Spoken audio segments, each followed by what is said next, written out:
Hola, tengan muy buenas tardes. ¿Me confirman si pueden escuchar, por favor? Hola. Sí, Buenas, sí, se escucha. perfectamente, Alex. Qué bueno. Gracias, gracias. Bien, vamos a dar inicio entonces a la actividad de hoy, en la cual vamos a tener la participación activa de cada uno de ustedes. Vamos a tener una actividad diferente. No creo que no hemos hecho ninguna de este tipo todavía, pero bueno, poco a poco. La idea es ir aprendiendo.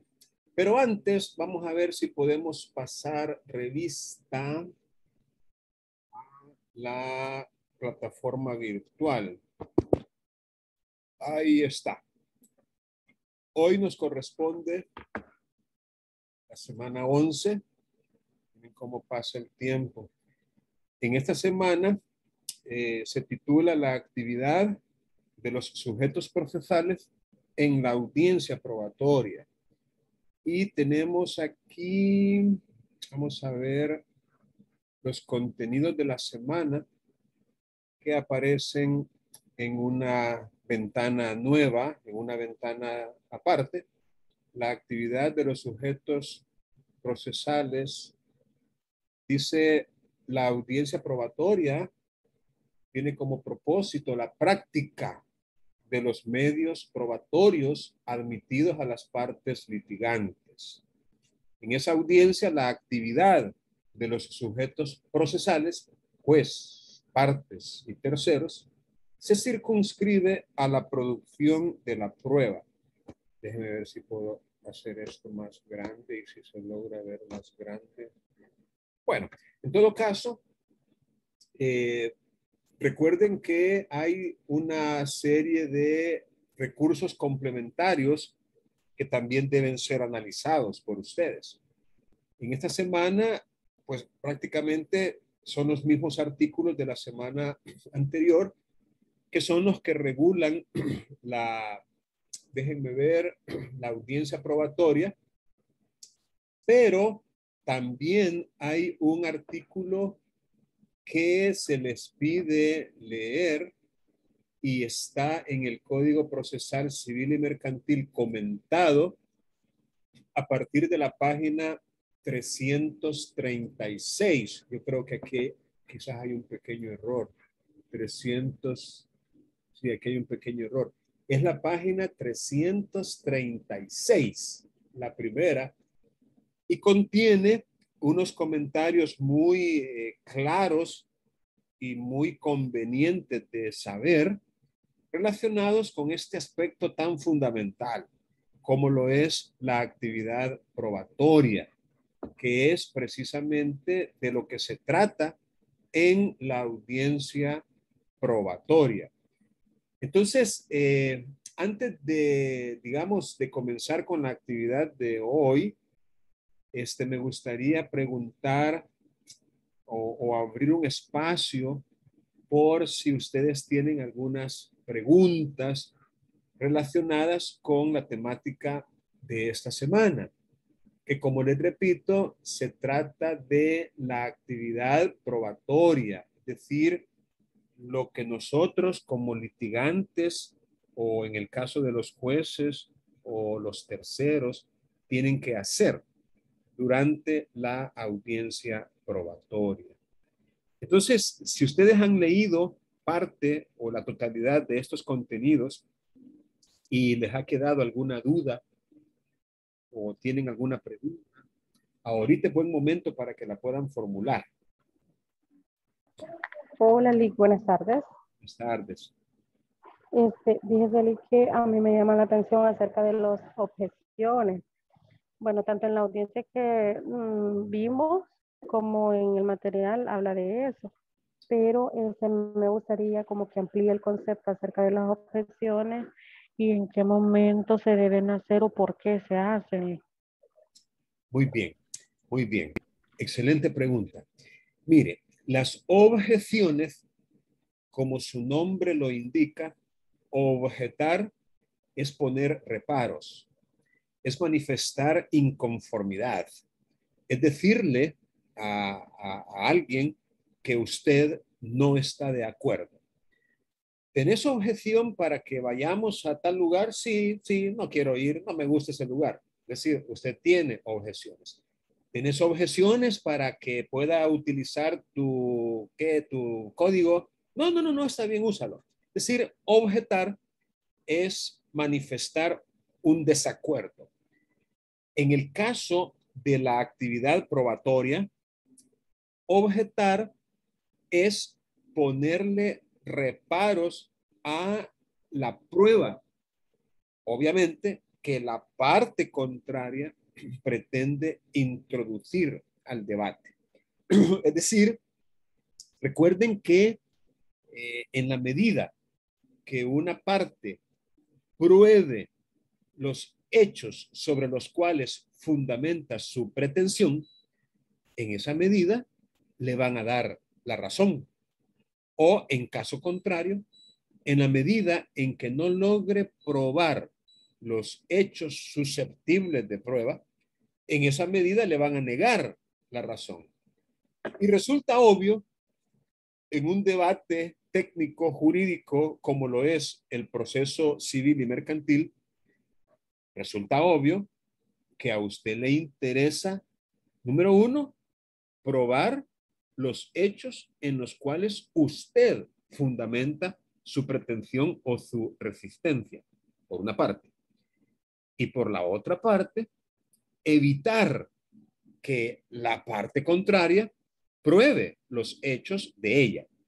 Entonces, las objeciones son como el recurso, como el instrumento, como la herramienta que usted tiene para impedir que la parte contraria introduzca prueba al proceso. Claro, usted necesita para un ejercicio eficaz de este instrumento, como lo es las objeciones, y como usted muy bien nos ha preguntado, saber qué son, cuáles son, en qué consisten y principalmente el momento oportuno en el que usted las puede utilizar.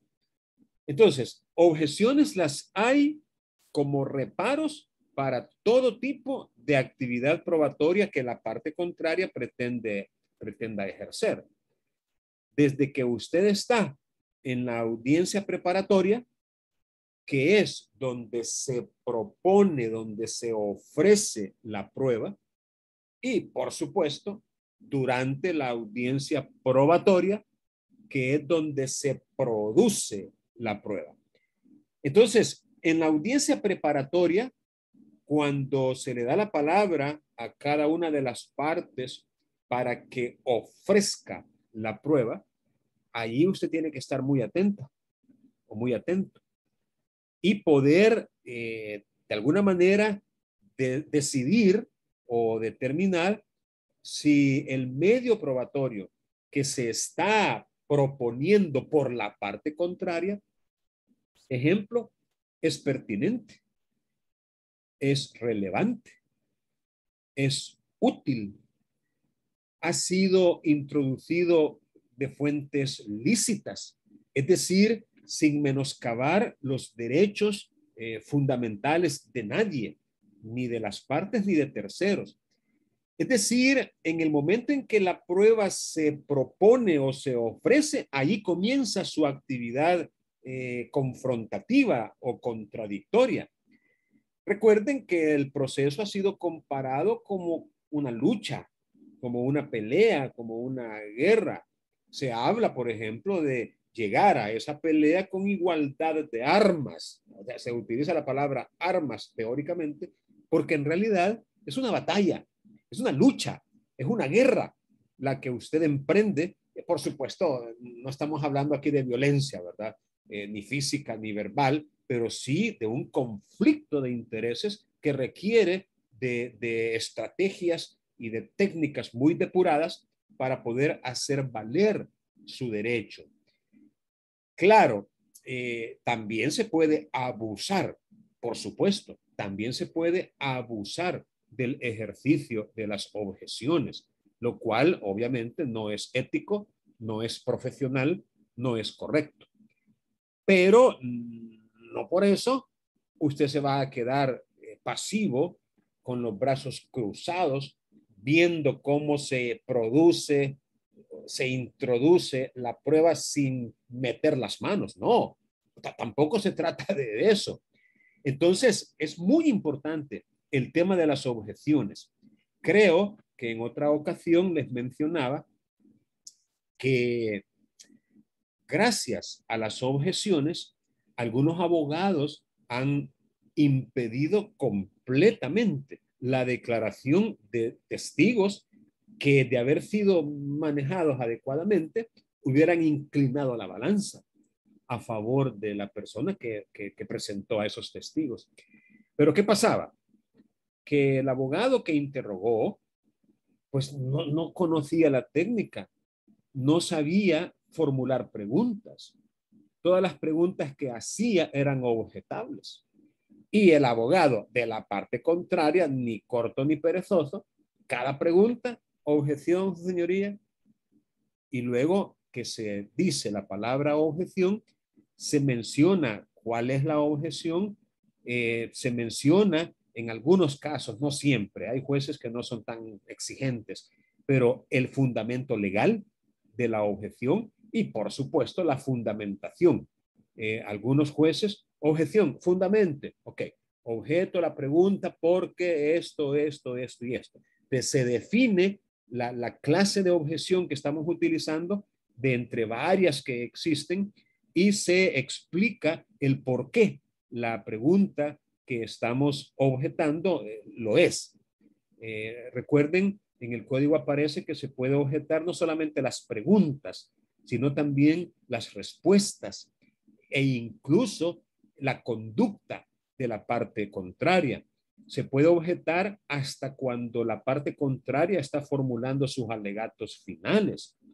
Es decir, hay varias oportunidades en que se puede objetar, hay varias clases de objeciones que se pueden hacer y todas ellas tienen que ser en el momento que resulte oportuno. Sí, le escucho. Ya que está hablando de las partes, el comportamiento de las partes y las objeciones de las partes, estuve revisando una audiencia probatoria, ¿verdad? De acá de El Salvador y en una de esas se hizo el contrainterrogatorio.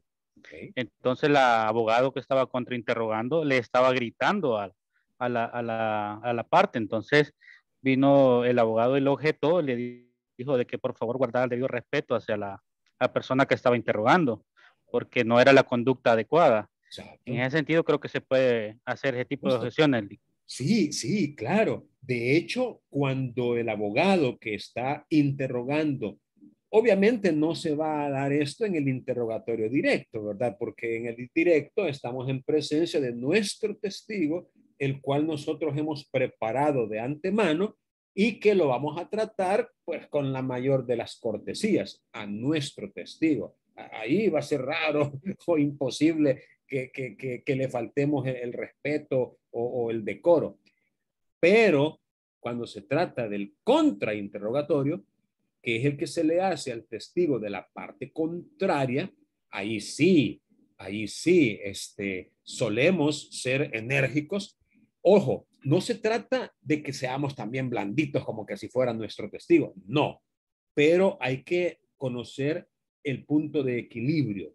Hay que hacer un balance entre digamos, la actitud de crítica, de cuestionamiento que resulta válida, porque de eso se trata, pues, o sea, hacerle sentir al testigo que a lo mejor las cosas que está diciendo no sean tan ciertas como él lo supone, que a lo mejor los hechos que está relatando no sucedieron de la manera que lo está haciendo él, su relato, por estas y estas circunstancias, la distancia a la que se pudo haber encontrado, la iluminación que pudo haber habido en esa hora del día, u otros factores como que si la persona andaba mascarilla, por ejemplo, en el momento en que dice que sucedieron ciertos hechos y cómo está segura que se trata de ella y no de otra. Es decir, hay varias situaciones que se pueden cuestionar en una declaración.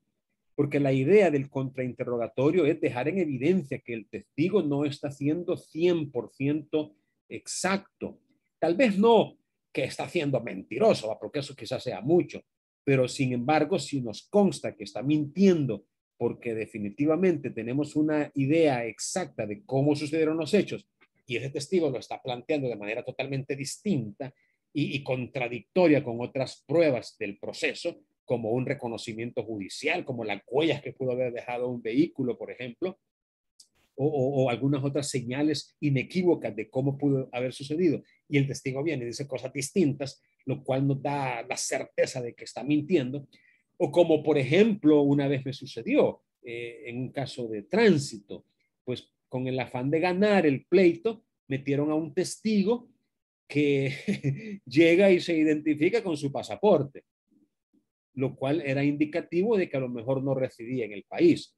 Al ver el pasaporte se logra ver una fecha de entrada, una fecha de salida, y del pasaporte mismo se podía colegir, fíjense bien hasta dónde llegan algunos abogados, del pasaporte mismo con el que se estaba identificando, se pudo colegir que en la fecha en que ocurrieron los hechos no estaba físicamente en el país ese testigo. Y así estaba declarando sobre esos hechos. Entonces se le puso en evidencia, reconoció pues, que lo habían llevado y que él en realidad no tenía mayor conocimiento.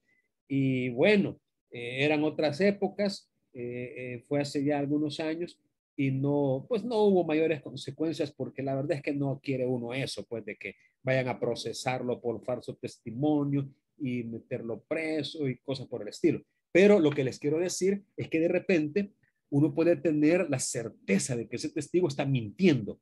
Y si ese es el caso, no hay que ser blando o flexible, sino que hay que ser muy enérgico al cuestionarlo, pero por supuesto, recordando que es una persona y como tal tiene dignidad y no se le puede faltar al respeto. Es decir, dependiendo como dice usted, si le estaba gritando al testigo, pues obviamente quizás estaba el abogado propasando un poco en su conducta o en su comportamiento hacia el testigo, y esa conducta es objetable, tal como usted lo pudo ver en esa audiencia. No sé si fue real o simulada, pero no se le puede gritar al testigo. Bien, entonces, volviendo al punto de las objeciones, es un tema que yo les invito a ustedes a conocer lo mejor que puedan. Si usted se hace experto, especialista, idóneo, competente en objeciones, mire, tome nota de este día y esta hora en que le estoy diciendo que va a tener éxito como abogado litigante. Recuerde que esto de las objeciones no es característico del proceso civil y mercantil solamente. Esto lo va a aplicar en todo tipo de proceso. Proceso de familia, proceso penal especialmente, proceso laboral, es decir, en todas las áreas del derecho usted va a poder utilizar esas herramientas de las objeciones. Así que le invito a que las conozca lo mejor que pueda. Lo que es el tema de las objeciones y lo que es el tema del contrainterrogatorio, no, hombre, esas son, como que dice, de las armas más afiladas que un abogado puede tener para ejercer la profesión y para tener eficacia pues en lo que hace. Así que le invito de nuevo a que se familiarice con el tema de las objeciones y a que en su momento pues las ponga en práctica y las pueda dominar lo mejor que pueda. ¿Alguna otra pregunta que tengan por ahí? Pregunten libremente. Recuerden que los... Sí, le escucho, Lázaro. Dígame. Como en la audiencia preparatoria ya se fijó la prueba a producir en la probatoria, ¿verdad? Bien. Pero digamos, aparece una que se desconocía hasta ese momento y aparece hasta la audiencia probatoria, ¿se podrá producir o introducir? No. O ya no, ya como ya pasó el tiempo, ya no se podría. Sí, fíjese que en principio, y recuerden, es muy difícil encontrar derechos y reglas absolutas, ¿verdad? Es muy difícil. siempre nos vamos a encontrar con excepciones, ¿verdad? Hay un aforismo que dice que la excepción confirma la regla, o lo que es igual, no hay regla sin excepción. Entonces, pero en principio, cada cosa en su tiempo y en su correspondiente lugar. La audiencia preparatoria es en el caso del proceso declarativo común, porque el abreviado, pues eso tiene otras reglas. En su momento las vamos a ver. Ahora estamos en el común, que antes se llamaba ordinario. Entonces, en un proceso declarativo común, es en la audiencia preparatoria, donde se tiene que proponer hacer un análisis por parte del tribunal de admisibilidad, debatir allí internamente en la audiencia sobre si la prueba reúne o no los requisitos para poder ser admitida válidamente, etcétera, etcétera. Y finalmente, el juez toma una decisión, admitir o rechazar el medio probatorio. Decisión que, por cierto, no admite recurso. Es decir, es un poco raro, ¿no? Pero lo que el juez decida en ese momento sobre admitir un medio probatorio o rechazarlo no es recurrible. Claro, usted puede hacer constar su inconformidad para efectos de un control posterior vía recurso, pero de la sentencia definitiva que se dicte. Pero esa decisión de admitir o no un medio probatorio específico no admite recurso ahí en la audiencia preparatoria. Entonces, si usted está ya llegó a la audiencia probatoria y de repente el abogado de la parte contraria le dice al juez, señor juez o señoría, pues resulta que para robustecer un poco más nuestro caso, tenemos también como prueba, pero si no lo dejan ni terminar. Claro, es una forma de hablar. Es decir, usted atento, y en el momento que resulte viable, objeción, su señoría, me opongo completamente a que se produzca en esta audiencia ese medio probatorio por la simple y sencilla razón de que no fue ofertado en el momento procesal oportuno, como lo era en la audiencia preparatoria.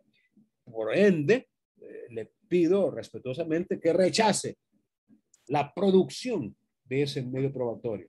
Y por ahí más o menos pueden dar una objeción a ese medio, porque repito, no es viable, no es procesalmente correcto, es una forma de sorprender incluso la buena fe de todos, hasta del juez mismo, al querer llegar con un medio probatorio así de sorpresa, ¿no?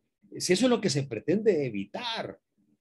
Por eso es de que hay preclusión de la prueba documental, la que tiene que ser agregada a la demanda o en su caso a la contestación, y también, ¿por qué no decirlo?, preclusión también de los otros medios probatorios cuando no se han aportado, no se ha propuesto o ofertado, creo que esa es la palabra mejor, ofertado en la audiencia preparatoria. Ahora, es posible, no tengo muy presente ahorita, pero es posible que haya por ahí algún caso de excepción. Bien, ¿alguna otra preguntita que tengan por ahí? Vaya, miren, ¿qué vamos a hacer hoy? Fácil. Dígame, le escucho, Cornelia. Usted mencionaba que cuando uno, por ejemplo, observa que la otra persona está mintiendo a la hora de que le está interrogando, uno como abogado de la parte contraria va a interceder en ese momento o se va a esperar hasta el contrainterrogatorio para poder hacer ver que estuvo mentira, o cómo. Mire, eso depende. Normalmente usted tiene que esperar su turno, esperar a que le den turno de palabra o intervención.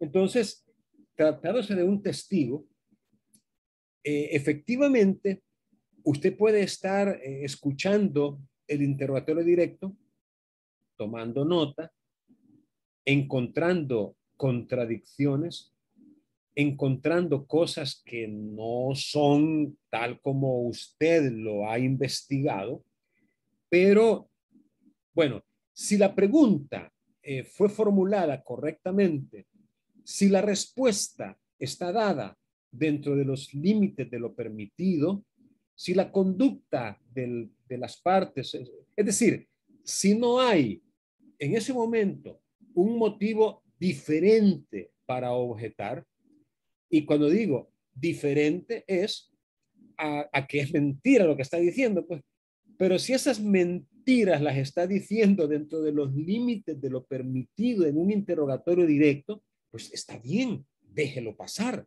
déjelo que diga todo lo que tiene que decir, porque nada de lo que ha respondido o de lo que se le ha preguntado es objetable en sí mismo. Y obviamente será hasta el contrainterrogatorio que a partir de las preguntas que usted le formule, allí es donde usted va a poder, y ojalá que lo logre, porque no es tan fácil un contrainterrogatorio, pero esa sería la oportunidad suya para poder dejar en evidencia que el testigo es contradictorio, que el testigo no es conforme con otras pruebas que hay dentro del proceso, que el testigo en consecuencia es mendaz, como dicen en otros países, mendaz, es decir, está mintiendo, no es un testigo que esté diciendo la verdad. Ahora, hay otras circunstancias que pueden también desacreditar el testimonio de una persona, de un testigo en este caso. Por ejemplo, la relación de afinidad, qué sé yo, laboral, de amistad íntima que pueda tener con la parte que lo está presentando. Es decir, eso podría hasta cierto momento generar en el juzgador algunas dudas relacionadas con la imparcialidad del testigo. Un testigo que resultará beneficiado directamente con la decisión que se tome, es decir, tiene interés en el asunto. Un testigo que los hechos sobre los cuales está declarando no los conoce porque él o ella los haya visto u oído, sino porque otras personas se lo han contado. Es lo que llamamos un testigo de referencia.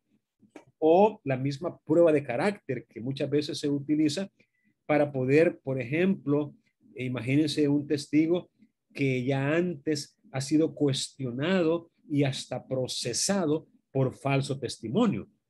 Es decir, es un testigo que perfectamente podríamos cuestionar su integridad moral, como para poder declarar con la verdad. Por eso es que a mí me sorprende y hasta me da vergüenza ajena los famosos testigos criteriados, que son tan comunes en el derecho penal. No sé si han oído hablar de los testigos criteriados, que son aquellos que son, por qué no decirlo, responsables de cometer delitos a veces atroces, homicidios, violaciones, secuestros, extorsiones. Y miren, ahí como mansas palomas, eh, bajo juramento, diciendo la verdad. Ay, hombre, la verdad. O sea, ¿cómo le puedo creer yo a un tipo que está quemando a sus compinches, a sus coautores en serie de delitos, todo para salir bien librado? Si logramos condenar a 10, te vamos a dejar libre o te vamos a reducir la pena. O sea, hay un interés tan fuerte de por medio y además es un tipo que ha confesado cometer delitos. Yo le voy a creer. O sea, eso para mí es estúpido, pero así hay un montón de condenas que tenemos en base a esta gente. Ya yo, Y otra cosa, Lick, también esa parte yo siento que es como hacerle injusticia a las víctimas, porque en muchos casos, Lick, cuando se habla de en ese término, en el área penal, salen libres. ¿Y qué pasó con todo lo que ellos hicieron? O sea, quedó saldado. Entonces, en esa parte sí es bien feo. Esa parte igual a mí nunca me ha parecido eso de los testigos criteriados. sí, correcto. Bueno, alguien podría en defensa de esa opción decir que es un mal necesario, que si no fuera así no se lograrían las condenas, que eso, pues que ni modo. Como que dice, más vale pájaro en mano que ciento volando. Con esta forma de proceder, por lo menos de un 100%, logramos que un 20% sea castigado, porque si no fuera así, pues ¿cómo? Pues, ¿cómo? Entonces, alguien podría defender esto de esa manera, ¿verdad? Pero igual yo sentiría que es indefendible. Pero volviendo al punto, el testigo tiene que ser una persona en la cual se pueda confiar, en la cual se pueda creer. Y por eso, lo primero que uno hace cuando sube al estrado a un testigo es eso, acreditarlo. Es decir, a partir de las primeras preguntas que uno le hace al testigo, la intención es hacerle sentir al señor juez que esa persona que está ahorita a punto de declarar es una persona en la cual se puede confiar. Es una persona que tiene nombre, que tiene una profesión u oficio, que tiene una residencia definida en un lugar espacial, que no es un vago, pues, o un transeúnte, sino que es una persona que tiene una residencia, que tiene familia. Muchas veces ahí se menciona hasta la religión, una persona que tiene principios religiosos y que los cumple, una persona que es sociable y en todo caso una persona que tiene las capacidades físicas, mentales para recordar y para declarar como que dice, con convicción de lo que ha visto u oído. Acreditar al testigo es humanizarlo, es hacerle sentir al juez que se puede confiar en él.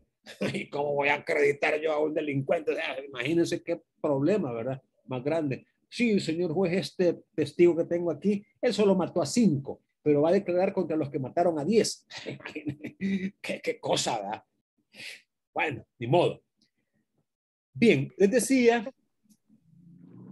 Sí, él le aprovechemos. Me gusta el diálogo porque así todos aprendemos. Dígame. No, o sea, sí, muy interesante eso. Al final, creo de que muchos en la actualidad hablan acerca de la moralidad que no es buena, pero si nosotros nos vamos, por ejemplo, al derecho romano, en esa época eran muy moralistas y hasta para ocupar un cargo tenían que hacer cosas bien, o sea, personas intachables, por decirlo así. Lamentablemente en la actualidad, pues no, eso se ha ido perdiendo a poco a poco. Y eso, quiero decir, no, sí ayuda bastante a las sociedades para poder, de cierta manera, llegar a una verdad. Sabemos que no hay una verdad absoluta, pero quiero decir, no, eso de la moralidad es muy fundamental en este tipo de casos, ¿verdad? Lamentablemente se ha perdido y ponemos a un asesino que mató menos a que declare contra aquel que mató más, ¿verdad? Tristemente, pues, es una triste realidad que tenemos en nuestro país. Pero muy interesante el caso. Bueno, ahora, la moraleja del asunto y lo que yo quiero que ustedes hoy aprendan es, óigalo bien, usted no puede llevar como testigo a una persona con la cual usted no ha platicado antes. O sea, eso es totalmente ilógico.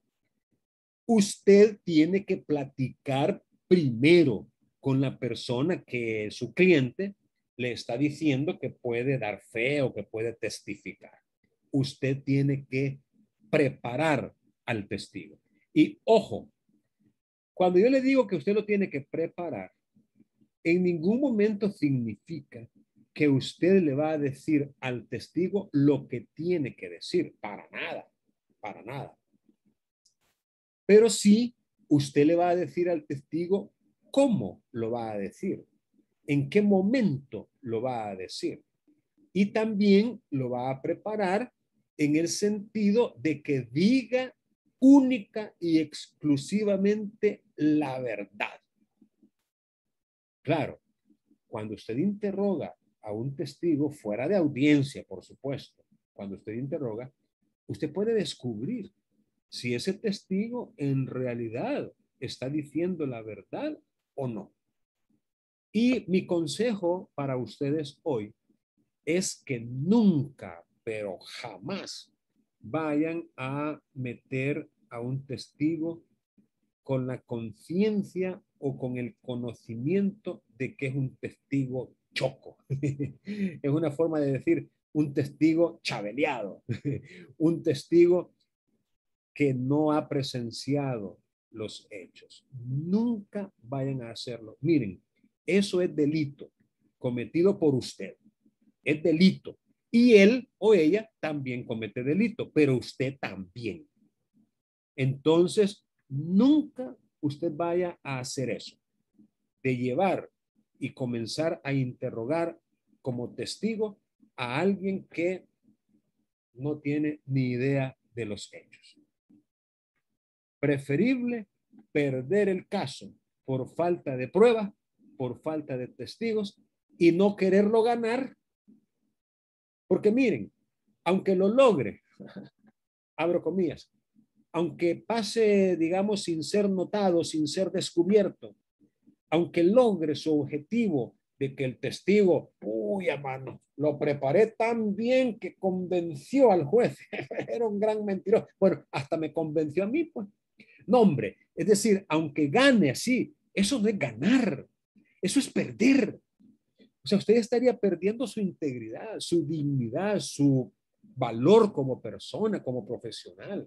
Eso es antiético. Eso no está bien, no es profesional. Eso es utilizar las armas equivocadas. O sea, eso no lo vaya a hacer. A ver, Catherine. Y en el caso de que si se presenta un testigo que se sabe que es de mala fe, o sea, de que fue alguien que el abogado preparó, que no sabe nada de eso, eso se considera como prueba ilícita, ¿verdad? Pero como qué sanción traería para la persona que presentó a ese testigo falso. Bueno, muy buena pregunta. En el Código Penal, yo recuerdo haber visto un delito contra la administración de justicia que se llama precisamente medio de prueba falso. Yo creo que por ahí anda. No, honestamente, el derecho penal tal vez no es como que dicen mi mayor, como que dice de mi mayor agrado, y ya tengo días de no pasar mis ojos por la legislación penal. Pero buscando, estoy seguro que hay una figura que le atribuye responsabilidad penal a aquel que a sabiendas introduzca a un proceso un medio de prueba con la certeza o el conocimiento de que es falso. Claro, no estoy diciendo tampoco que usted es un adivino, que usted es un profeta, que usted es un sabio, que a usted no se le va chancha con mazorca, que usted tiene una bolita mágica, una bola de cristal en donde usted ahí, vamos a ver, o que lee las manos. Es decir, no le estoy diciendo que usted no pueda por su parte ser engañado. Es que miren, el mundo es tan, que de repente a un cliente a usted le puede dar unos testigos y que ellos vieron y usted los interroga y usted cae en la trampa.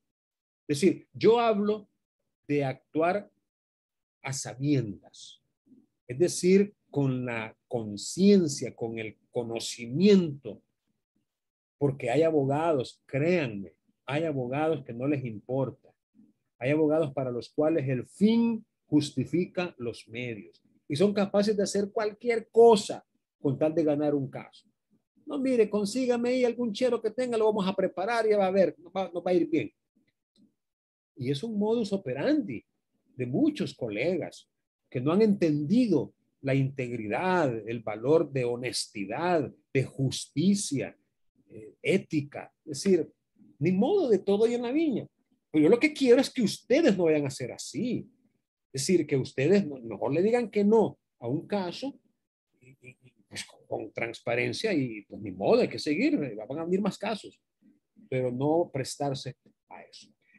Bien, miren, aquí en las indicaciones de la semana se les ha mencionado, como siempre, debes estudiar detenidamente los materiales de lectura correspondientes a esta semana, que básicamente son los artículos 312 al 329. y los comentarios que se hacen en el proceso, en el libro Código Procesal Civil y Mercantil Comentado, páginas 336 a 377, que se han colocado como parte de los recursos complementarios. Pues miren, ¿qué vamos a hacer? Muy sencillo. Ahorita mismo ustedes se van a venir a la plataforma digital, a Canvas, y donde dice evaluaciones, van a buscar un control de lectura, se llama control de lectura, actividad probatoria. Aquí está, miren. Control de lectura, actividad probatoria.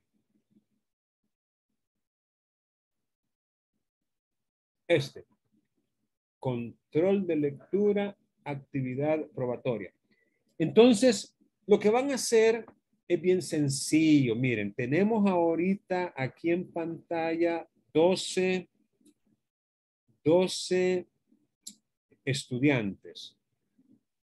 Es más, le voy a poner aquí, le voy a tomar una captura. Aquí están.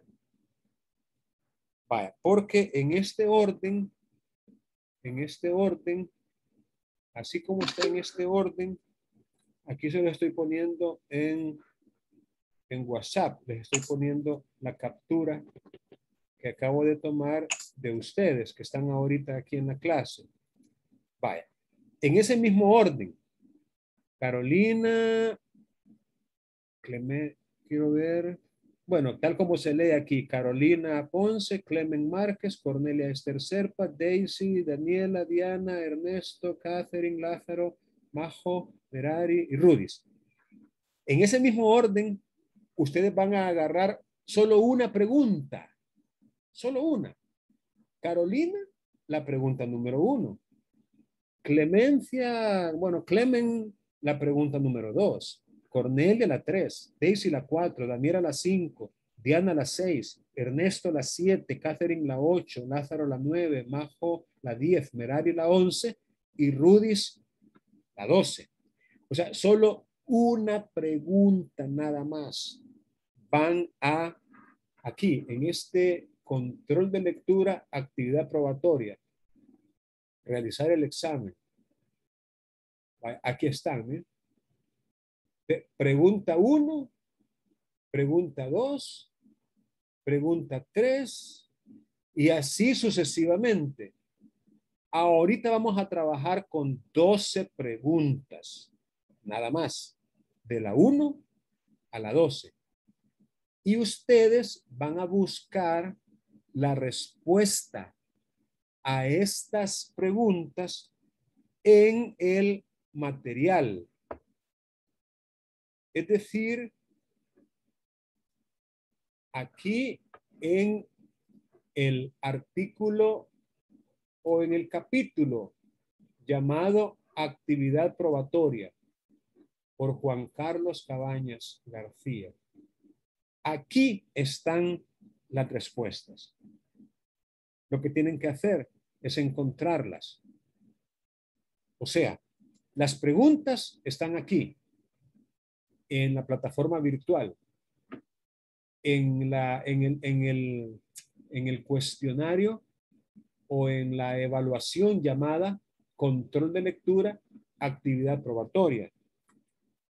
Ustedes van a ir aquí a evaluaciones y van a buscar este documento, control de lectura, actividad probatoria. Bien, ¿alguna pregunta en cuanto a esta actividad? O sea, van a buscar la respuesta durante 10 minutos. No, quizás mucho. No, 8 minutos le voy a dar. 8 minutos. Y luego, ahí sí, va a ser a la garduña. A la garduña. No va a ser en el mismo orden, sino que al Team Marín van a explicar a sus compañeros aquí mismo en la plataforma de Zoom, le van a explicar a sus compañeros cuál fue la pregunta y qué fue lo que aprendieron en cuanto a la respuesta. Por ejemplo, le toca la suerte a Catherine Ayala. la cual es la número 1, 2, 3, 4, 5, 6, 7, 8. Entonces ella va a venir y nos va a decir, miren, la pregunta 8 que yo investigué es, con respecto al derecho extranjero, ¿qué aspectos específicos tienen que probarse y cómo se debe hacer? Y entonces nos va a explicar a todos los demás la respuesta tal como la encontró en el libro. Bien, ¿alguna pregunta sobre esta actividad?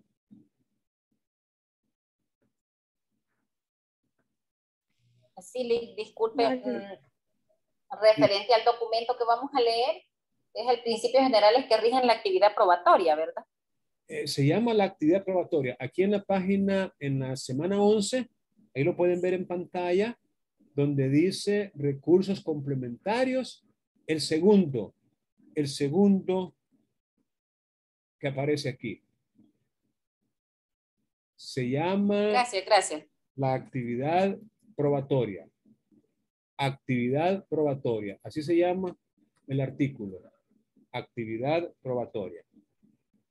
De aquí, las preguntas van en orden. Entonces, si le tocó la 1, aquí cerquita la va a encontrar. Si le tocó la 2, pues a continuación y así sucesivamente. Las preguntas van en orden. Vaya, entonces comienzan los 8 minutos en este momento. Ahorita pueden ir y trabajar con su respuesta.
Hola. Bien, ya terminó el tiempo concedido. Entonces, vamos a pedirle, bueno, hagamos un ensayo para ver cómo nos va haciéndolo en orden. Carolina Ponce, comience usted, por favor. La primera pregunta dice, ¿cuáles son las 3 acepciones o significados del término prueba? Puede comenzar. Buenas tardes. Buenas tardes. El primer significado que encontramos en el material nos dice que la prueba es parte del proceso, dado que esta prueba ayuda a orientarlo para la obtención y la comprobación de los hechos que han sucedido y que se encuentran en disputa en el proceso. Okay. Y el segundo significado que encontramos nos dice que la prueba es el convencimiento que adquiere el juez sobre si un hecho ha quedado evidenciado o no. Es la convicción sin ninguna duda razonable, pero que también la fijación de la certeza tendrá que ser de acuerdo a la ley.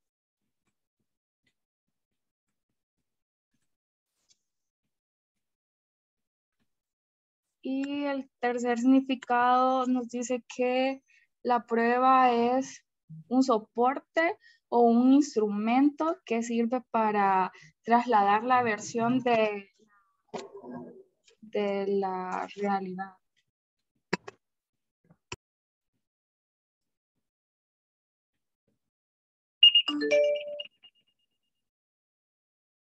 Ok. Bien. Efectivamente, en el material, al principio, aparece que la prueba es eso, ¿no? Tiene varios significados o varias acepciones. En un primer significado, es una actividad del proceso que se dirige a la obtención de datos que sean relevantes para poder así comprobar los hechos litigiosos. Es decir, una actividad, la prueba como actividad. Un segundo concepto o significado o acepción de la palabra prueba es el estado de convicción psicológica del juez. O sea, como quien dice, el juez llega a tener certeza, es decir, llega a creer sin ninguna duda razonable que los hechos han sucedido de la manera que se desprende de esa actividad probatoria. Es decir, se ha logrado probar, se ha logrado acreditar o se ha logrado persuadir al juez en el cual se generó esa convicción psicológica de que las cosas son así como la actividad probatoria lo ha demostrado. Y finalmente, también el término prueba hace referencia a los medios de prueba, o sea, los soportes, los medios, los instrumentos, no importa si son animados o no, que sirven precisamente, y como lo decía la compañera, para trasladar la versión de la realidad al expediente, a los autos. Ok, bien, gracias. Ahora, Clemen. Clemen sería la pregunta número 2. ¿Quiénes son los protagonistas de la prueba como actividad procesal que es? Hola, buenas tardes, Lick. ¿Se escucha? Sí, le escuchamos muy bien. Bueno, conforme al material y para mi sorpresa, porque quisiera dar que la opinión o la impresión que a mí me dio esta pregunta fue que los protagonistas de la prueba serían ambas partes, procesales, ¿verdad? Pero fíjese que en cuanto al material de la prueba, ahí nos dice que los protagonistas de la prueba configuran a las partes como un solo, quienes son los que dan la propuesta, quienes interponen las pruebas o los medios probatorios para, para el desarrollo del proceso y dar validez pues a sus argumentos, como es el significado de toda prueba. Y en segundo lugar, como otro protagonista, porque solo son dos, el juez, quien es el que le va a dar validez o dice, y va a limpiar la prueba o el medio probatorio para poder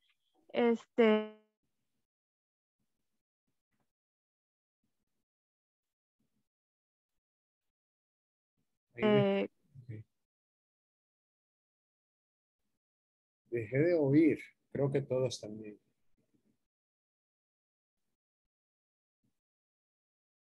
Parece que se interrumpió la conexión. Pero bien, vamos a dejarlo hasta allí. Gracias por su respuesta. Efectivamente, la prueba como actividad procesal que es, tiene dos grandes protagonistas. Por un lado, las partes. Las partes son las que proponen los medios de prueba o de convicción que han de practicarse. Pero también está el juez. ¿Cuál es el rol del juez? Velar porque los derechos y las garantías de los sujetos sean respetados. El juez es el que autoriza la entrada al proceso del medio probatorio. O es el que ordena, dentro de los límites que la ley señala, que esos medios se realicen dentro del proceso. Así que esos serían los protagonistas de la prueba, las partes y el juez. Bien, veamos ahora, Cornelia Esther, la pregunta número 3. Sí, bueno, dice que, ¿por qué se afirma que la prueba en muchas ocasiones se configura como una carga procesal? Y habla ahí de que esta prueba es necesaria para la fijación de un hecho litigioso como cierto.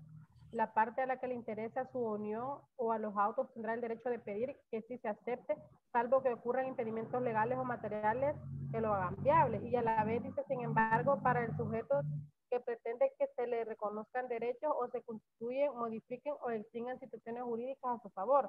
La prueba es una carga, pues pasa a ser de su responsabilidad al formular la respectiva solicitud para su aportación o práctica análisis, y de no hacerlo, será sobre dicha parte sobre quien recaerá las consecuencias negativas de la inactividad.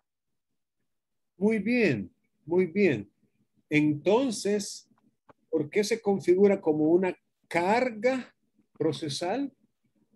Porque precisamente la parte a la que le interese, vamos a ver si lo ponemos, la parte a la que le interese la producción de la prueba,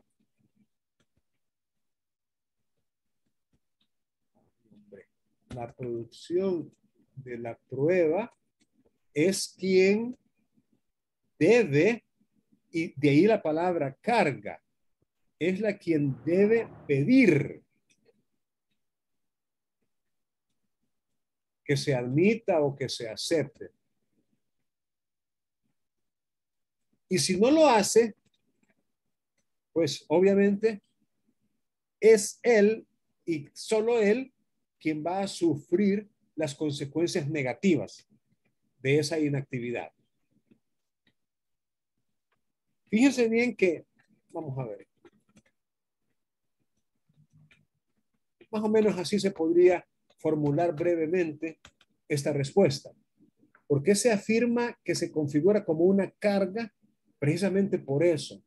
Porque si a mí me interesa que un hecho sea establecido de tal suerte que en el juez se forme esa convicción psicológica de que ese hecho en verdad ocurrió, pues soy yo, el interesado, el que tiene esa carga de poder pedir que dicho medio probatorio se introduzca, se produzca, se acepte o se admita y se realice pues el medio probatorio.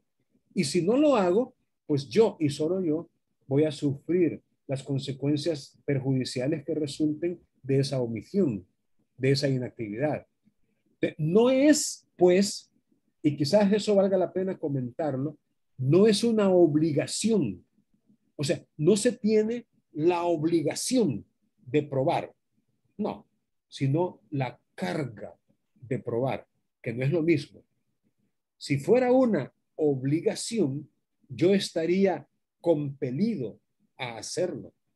Es decir, no tendría opción, no tendría alternativa, tendría que producir la prueba. Pero como no es una obligación, sino que es una carga, yo lo hago si quiero. Pues si no quiero, no lo hago, pero soy yo quien sufro las consecuencias. Por eso se le dice una carga.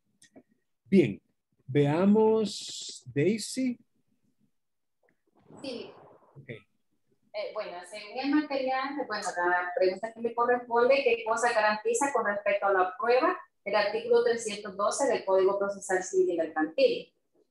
Según el documento, pues dice que así pues la prueba es un derecho subjetivo público de los justiciables que interviene con el carácter de parte en un proceso y tiene tal reconocimiento legal en el artículo 312 del Código Procesal Civil y Mercantil, cuyo enunciado garantiza que el derecho a probar se desarrolla en igualdad de condiciones, lo que se traduce en que han de otorgarse las mismas oportunidades de proposición y práctica de medios de prueba a ambas partes, y que las dos también han de poseer idéntico derecho al control de la prueba.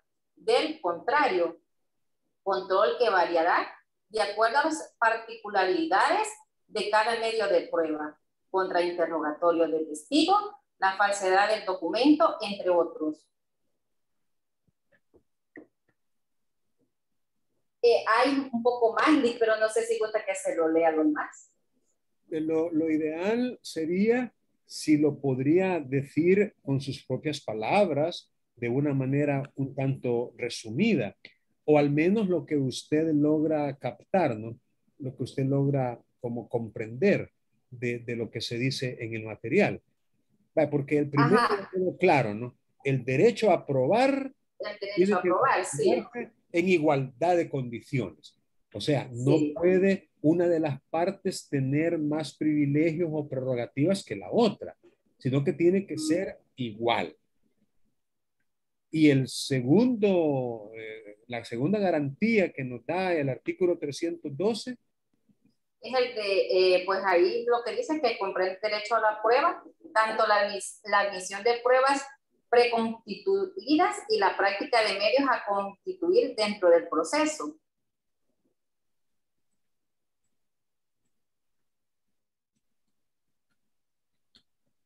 ¿Hola? Sí, lo escuchamos. Ajá, dentro del proceso, como asimismo el derecho a que todos esos medios resulten efectivamente valorados por el juez en su sentencia, es decir, que la prueba no se limita únicamente a la entrada del medio, sino a su valoración real. Y es que ciertamente si faltase esta valoración, aquella actividad de práctica devendría absolutamente inútil. Ahora bien, como se sabe, como saber que esa valoración realmente se ha cumplido, lógicamente a través de una lectura de la correspondiente sentencia, la cual debe cumplirse con la exigencia de motivación del artículo 217 del párrafo tercero del Código Procesal Civil y Mercantil. Ok, perfecto. Yo creo que con eso está satisfecha la pregunta. ¿Qué cosas garantiza el artículo 312? Bueno, primero, que la prueba tiene que ser producida y tiene que ser valorada en un plano de igualdad. Y que no solamente se garantiza la admisión de pruebas ya constituidas, como podría ser un instrumento, un documento, sino también pruebas a constituir dentro del proceso, como podría ser una prueba pericial o una prueba testifical. Y en todo caso, a que esas pruebas sean no solo producidas, sino también valoradas. Ahora, ¿cómo vamos a darnos cuenta si se valoró o no? Pues fácil, leyendo la sentencia. La sentencia tiene que ser motivada, es decir, tienen que haber argumentos de derecho y de hecho en ella, en la sentencia. Y allí es donde vamos a dar cuenta si los medios probatorios que se han producido han sido tomados en cuenta y valorados o no en la sentencia misma. Ok, Daniela.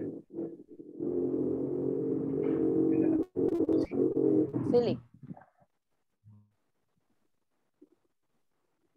Hola, ¿se escucha? Sí, le oímos bien.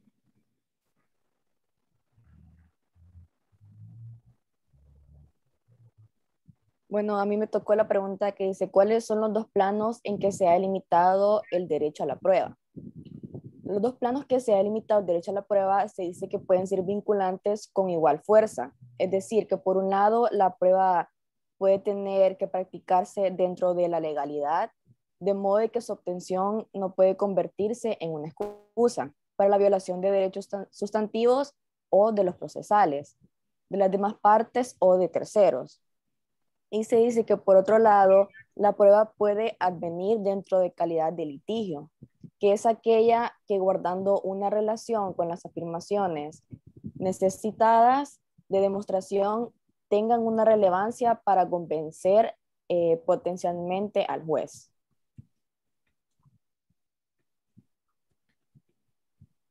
Muy bien.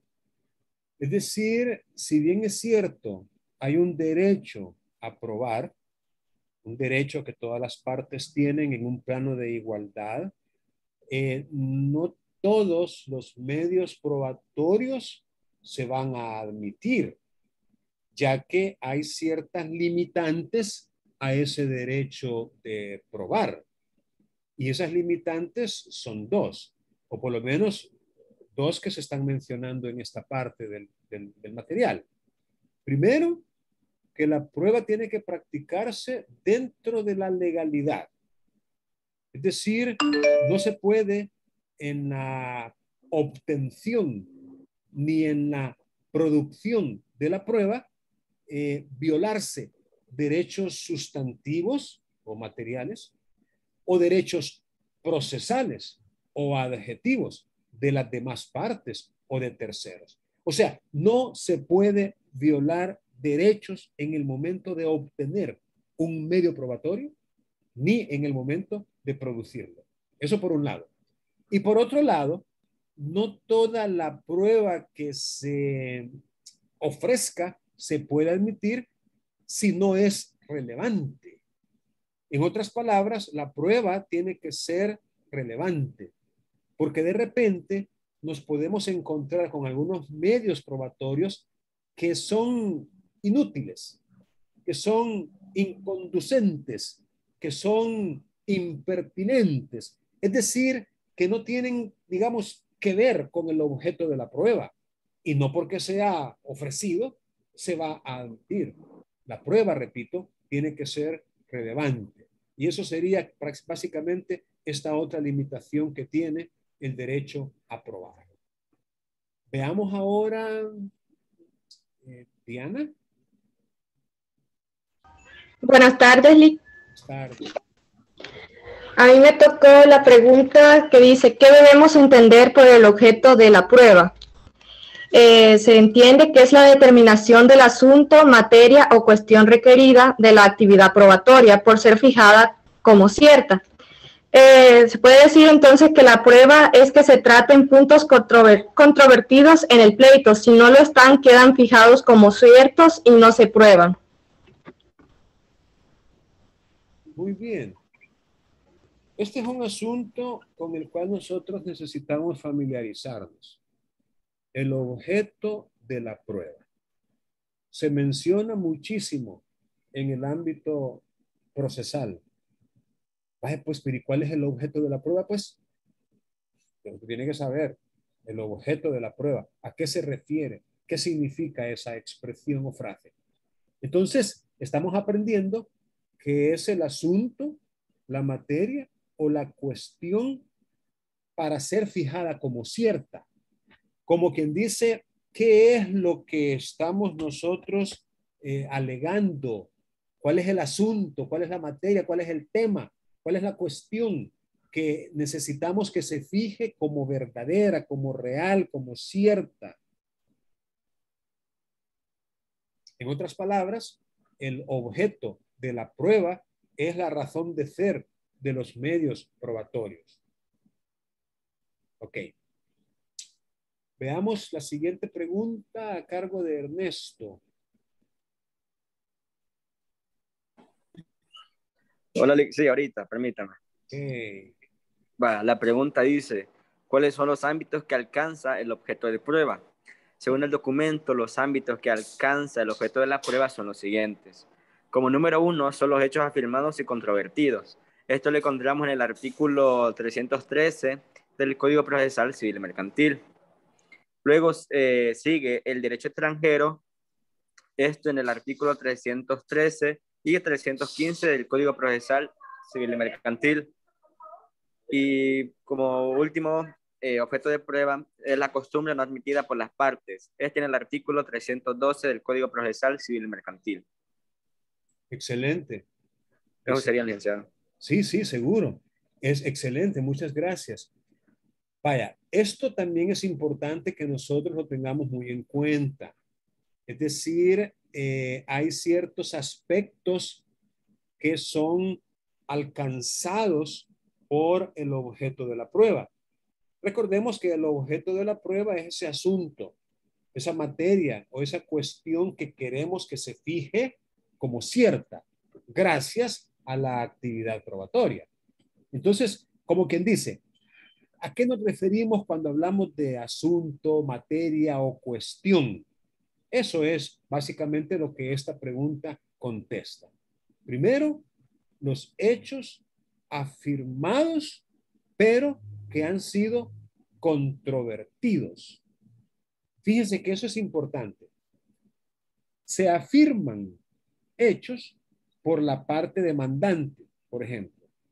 Es decir, la parte demandante en la demanda que presenta para dar inicio al proceso, él alega o afirma que han sucedido ciertos hechos y los enumera, por cierto. O sea, los hechos en que se basa la pretensión contenida en la demanda tienen que ser enumerados, así literalmente.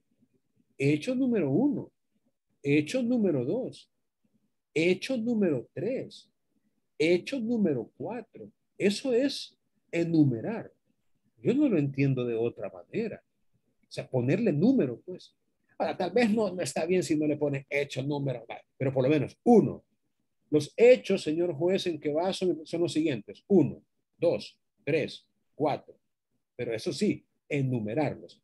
Entonces, cuando uno recibe, digamos, un emplazamiento en el cual viene agregada una copia de la demanda, el demandado, obviamente, tiene conocimiento de qué es la pretensión y cuáles son los hechos en que esa pretensión se fundamenta. ¿Y cómo tiene conocimiento? Por la lectura de la demanda. Entonces, el demandado tiene que contestar a esa demanda. Y aquí hay dos opciones con relación a los hechos. Puede ser que se allane a ellos, a la totalidad o a algunos. ¿Qué significa allanarse? Estar de acuerdo, no negarlos, no controvertirlos, decir en su contestación, señor juez, sí, es cierto. Me allano a los hechos contenidos en la demanda. Decir, estoy de acuerdo. Así como dice allí, así es. En ese caso, estamos en presencia de hechos afirmados, pero que no han sido controvertidos. Los hechos controvertidos sería lo contrario. Aquellos que el demandado dice, caramba, señor juez, pero qué mentiroso este demandante. No. Niego rotundamente todos y cada uno de los hechos contenidos en la demanda. Pero podría ser que se acepten o se admitan algunos, pero que se controviertan otros. ¿De acuerdo? Sí, podría ser, pues no forman un todo inseparable. Podría ser que algunos hechos sean admitidos, pero otros sean controvertidos. Lo primero con respecto al objeto de la prueba es eso, los hechos afirmados, pero que han sido controvertidos. El segundo aspecto o ámbito que alcanza el objeto de la prueba es el derecho extranjero. El derecho extranjero. Que conste, el derecho local o el derecho nacional o el derecho de El Salvador, ese no es necesario probarlo. no es objeto en ningún caso de la prueba, pero el derecho de otros países sí. De tal manera que si usted invoca como fundamento legal de una demanda el derecho extranjero, ahí sí lo tiene que probar. El derecho extranjero tiene que ser probado, porque a los jueces únicamente se les exige, digámoslo así, se les exige el conocimiento del derecho nacional. Pero conocer el derecho extranjero, no estamos obligados, ni los salvadoreños, pues. Claro, el salvadoreño sí, el derecho salvadoreño sí. Y el tercer punto es la costumbre en cuanto no sea admitida por las partes. Eso se parece mucho a lo de los hechos, ¿verdad? Que los hechos admitidos tampoco se deben probar. ¿Para qué? Si ya fueron admitidos. Igual sucede con la costumbre.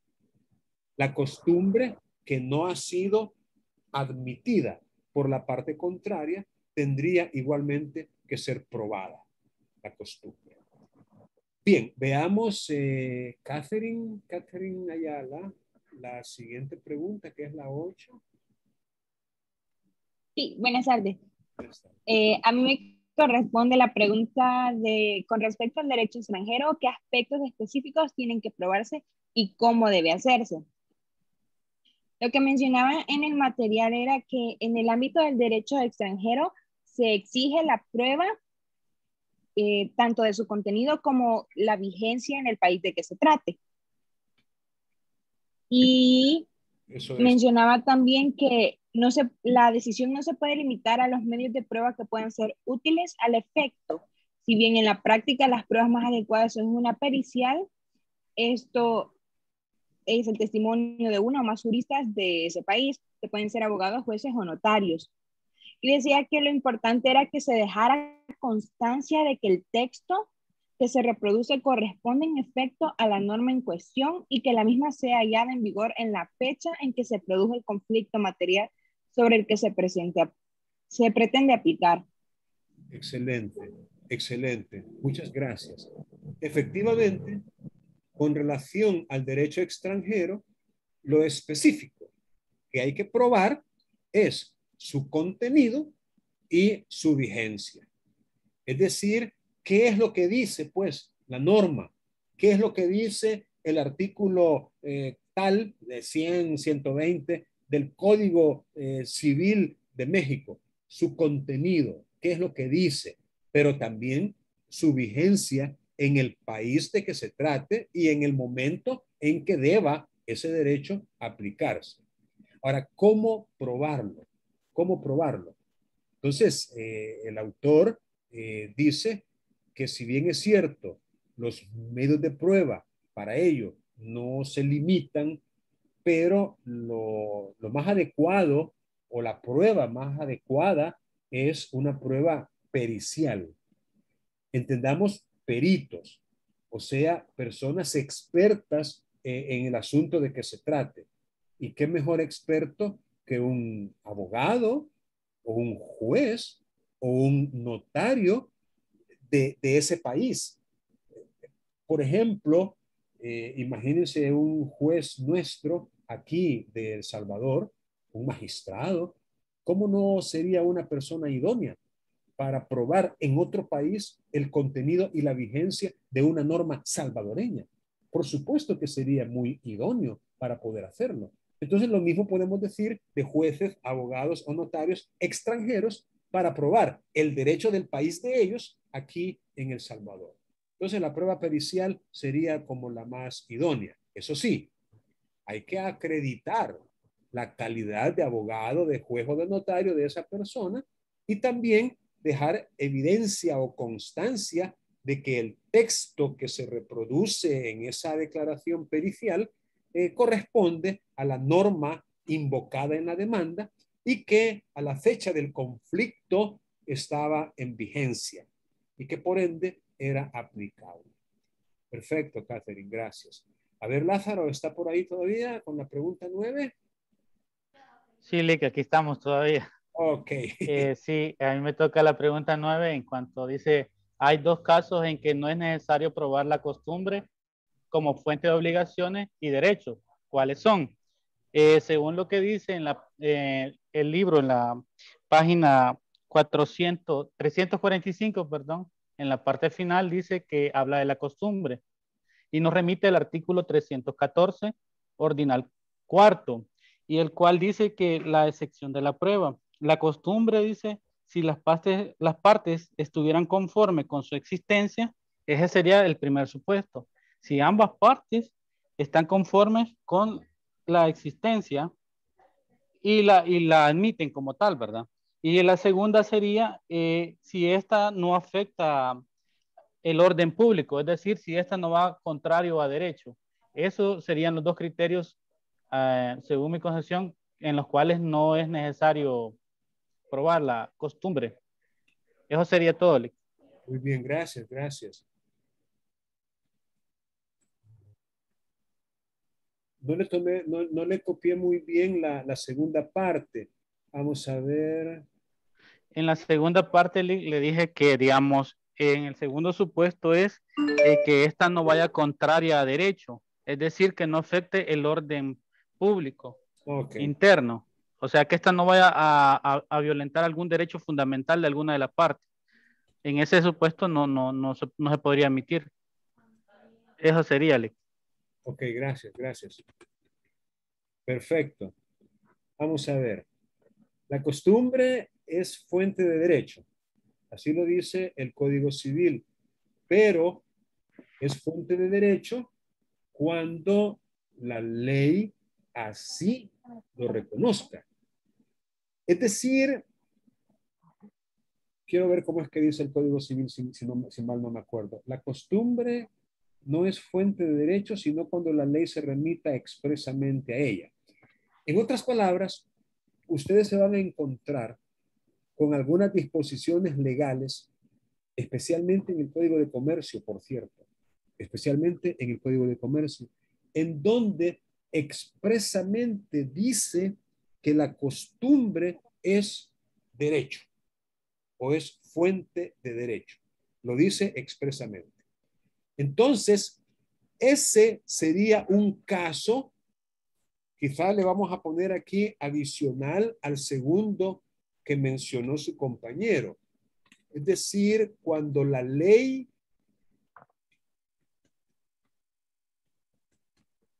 se remite expresamente a ella. Es decir, si la ley está reconociendo expresamente una costumbre como derecho, como fuente de derecho, como norma jurídica, entonces tampoco es necesario probarla. Porque, repito, ya la ley expresamente le está dando esa calidad y entonces esto queda como la prueba del derecho local, la prueba del derecho nacional, que también está relevado de prueba. Igualmente, cuando es admitida por las partes, pues tampoco hay que probarla, precisamente porque se ha admitido como fuente de derecho y muy bien cuando esa costumbre no afecta o quizás, como que dice, no vamos a considerar como costumbre aquella que afecta el orden público interno o que violenta derechos fundamentales. Porque si ese fuera el caso, no sería aplicable y al no ser aplicable, tampoco habría que probarla. Pero básicamente estos serían los casos en donde no es necesario probar la costumbre. Veamos majo. ¿Qué significa majo? Majo. Buenas tardes, Lick. Buenas tardes. La pregunta que a mí me tocó es la que dice que cuáles son los hechos relevados o dispensados de prueba. Y estos los encontramos en el artículo 314 del Código Procesal Civil y Mercantil. En primer lugar, tenemos los hechos admitidos o pactados, que es donde el juez tiene que determinar si tal admisión se ha producido o no.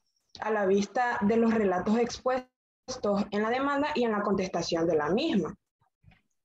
Y eventualmente en la reconvención y en la contestación de esta misma.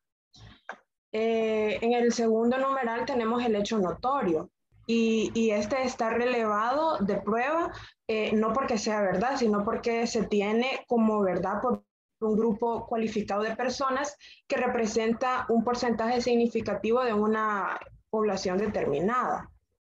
En tercer lugar, tenemos los hechos evidentes.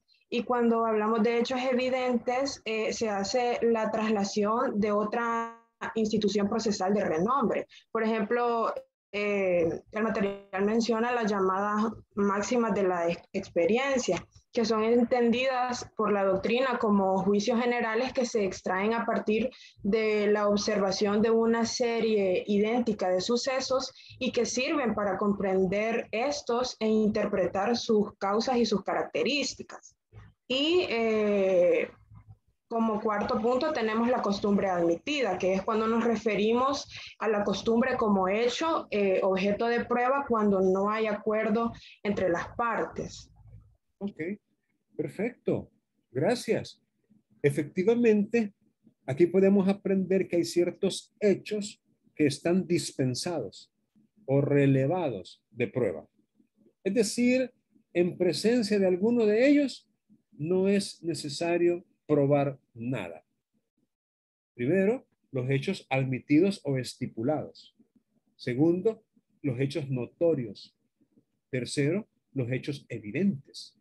Y cuarto, la costumbre que ha sido admitida. Merari está por ahí. Sí, Lick, aquí estoy. Okay. En cuanto a mi pregunta, dice que en cuáles casos y a pesar de ser hechos admitidos por ambas partes, el juez no debe tenerlos por probados. Según lo que decía el material, dice que se sabe que la delimitación de las afirmaciones fácticas de las pruebas, es decir, cuando se alegan, ¿verdad?, por la parte actora y admitida por la contraparte, los hechos quedan fijados. Y se determina la admisión de estos por medio del juez. Ahora bien, que los hechos admitidos no sean reales es un riesgo que la ley asume en aras de solución del caso. No obstante, si se trata de hechos ilícitos que no obtienen respaldo del juez al deducir sus consecuencias legales, que tampoco impiden una apertura de otro tipo de diligencias, como las penales, por ejemplo.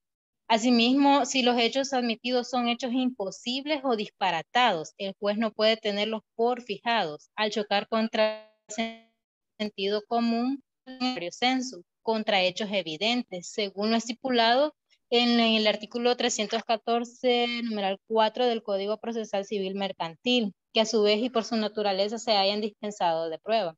En ese punto, entre dos causas discrepantes entre sí para la fijación de un hecho, o sea, lo admitido, pero que a la vez atenta contra lo evidente, el juez recupera sus potestades para dirimir lo que sea menester sin estar atado por la voluntad de las partes. Así es. Perfecto. Hay casos entonces en donde a pesar de ser admitidos por ambas partes, el juez, digamos que conserva o mantiene un control, mantiene una potestad para poder decidir si a pesar de haber sido admitido, se puede o no tener como prueba. Y como lo dice el material, y muy bien lo resumió la compañera, es en el caso de hechos ilícitos, es decir, que son ilegales, se han cometido en contravención a la ley. Allí el juez no solamente va a rechazarlo como prueba, o como no solamente va a rechazar tenerlo como probado, sino que va a certificar a la fiscalía para que inicie una investigación para deducir las responsabilidades penales que competan. Y luego también los hechos admitidos cuando son imposibles o disparatados. Es decir, cuando chocan contra el sentido común o cuando chocan contra hechos evidentes. Entonces, en esos casos, el juez no tiene por qué tenerlos por probados. Bien, ¿hay alguien que se quedó sin participar? Creo que todos, ¿verdad? Ok. Bueno, es todo por ahora. Ha sido un placer estar con ustedes y les recomiendo que terminen este cuestionario. Es decir, que lo abran y que escriban palabras en él, en cada casilla. No tiene que ser una copia literal, así como lo hice yo. Miren, con algunas palabras que pongan, ya con eso puede darse por cumplido el objetivo de la actividad. Ok, pasen buenas tardes entonces y cuídense mucho. Feliz tarde, Lick. Cuídense, hasta luego.